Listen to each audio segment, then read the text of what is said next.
Bonjour à tous, je suis donc Éric Payot, je travaille à la coopérative CFBL, qui est une coopérative de propriétaires forestiers, qui réunit près de 14 000 propriétaires sur les trois anciennes régions, Limousin, Auvergne et Bourgogne. Je vais témoigner d'une expérience que nous avons menée avec le PNR, puisque sur le secteur Limousin, un dispositif, un programme a été mis en place sous l'égide du parc naturel régional de Mille Vaches. Euh, alors oui, pardon. Alors nous sommes ici dans un contexte particulier sur une propriété à Jansiou, donc dans le département de la Creuse, dans le sud de la Creuse, sur le plateau de Mille Vaches, qui est un plateau qui oscille à une altitude entre 600 et 800 mètres d'altitude. Et dans ce contexte particulier, nous avons une propriété de près de 300 hectares qui est constituée à peu près de 10 à 13% de zones humides, dites de tourbières. Et à l'époque du FFN, ce Fonds forestier national qui a largement contribué au développement des plantations à la fin de la Seconde Guerre mondiale, eh bien, il y a eu de fortes implantations de résineux. Et là, en l'occurrence, ici, nous sommes sur une tourbière qui a été plantée en 1965, après avoir été drainée avec des fossés assez importants. Et sur les bords des talus des drains ont été implantés des Epicéa sitka, qui est un résineux originaire d'Amérique du Nord et qui a une particularité, c'est de plutôt bien pousser dans des zones très hydromorphes.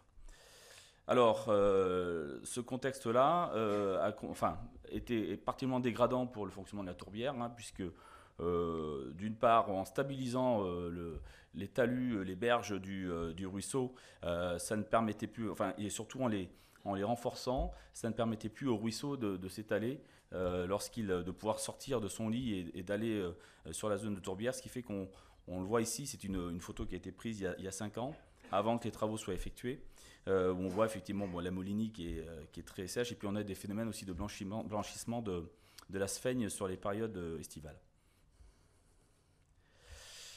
Alors, quel était le principe, il s'agissait de récolter les arbres qui étaient donc sur la zone tourbeuse, sur la tourbière, pour évidemment retrouver la fonction naturelle de la zone humide, ce rôle d'éponge.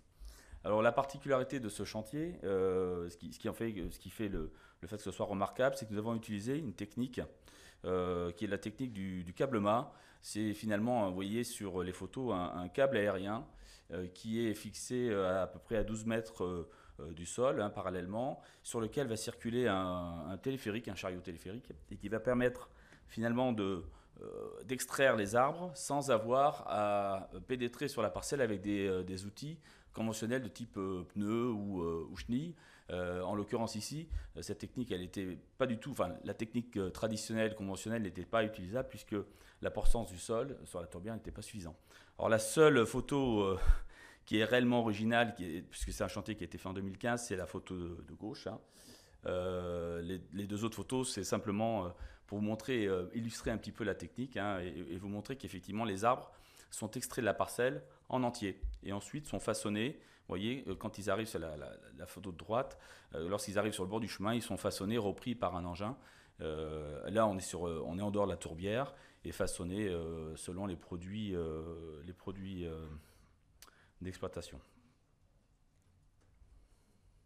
Alors, les partenaires, en l'occurrence ici, c'est évidemment le propriétaire, Philippe Joran, en réalité, qui est le gestionnaire, le gérant du groupement forestier de la Broze, le PNR, évidemment, qui est un acteur essentiel et qui a été initiateur du projet, puisque le PNR, initialement, avait fait l'inventaire sur le plateau Mille Vaches de problématiques et en l'occurrence, avait identifié cette tourbière. Bien sûr, la coopérative. Alors, l'économie du projet, et c'est la particularité du câble-mât, le coût de récolte, vous voyez, de 26 400 €, et ce coût de récolte est supérieur à la recette de la récolte, puisqu'effectivement, cette technique met en œuvre des hommes, c'est très long, et en général, par rapport à une technique conventionnelle, on est entre 40 et 60% de coûts supérieurs supérieure à la technique conventionnelle. Et là, en l'occurrence, le projet a été permis puisque le PNR, par le biais du système source en action, a complété le manque à gagner pour le propriétaire et donc a permis la réalisation économique de ce projet. Alors ensuite, ça c'est des photos que j'ai prises lundi, donc vous voyez 5 ans plus tard. Donc ce qu'on constate, je ne sais pas si vous arrivez à voir. Oui, alors ici, vous voyez, on voit les arbres tout à l'heure, hein, donc on voit les souches qui sont... et on voit bien effectivement le ruisseau qui était là. Alors la particularité vraiment, c'est la remontée du lit du ruisseau, hein, puisque le ruisseau était particulièrement descendu dans la tourbière. Donc on avait effectivement une diminution claire du dessèchement de la moline bleue et puis des sphènes.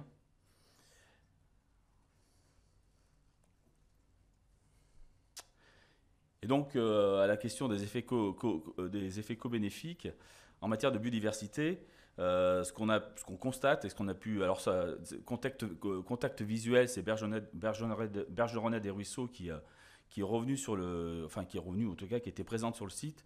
Et puis contact sonore Alouette Lulu sont deux espèces qui ont été contactées pendant la période de nidification. Ça ne dit pas qu'elles étaient en train de nidifier, mais en tout cas leur présence était avérée.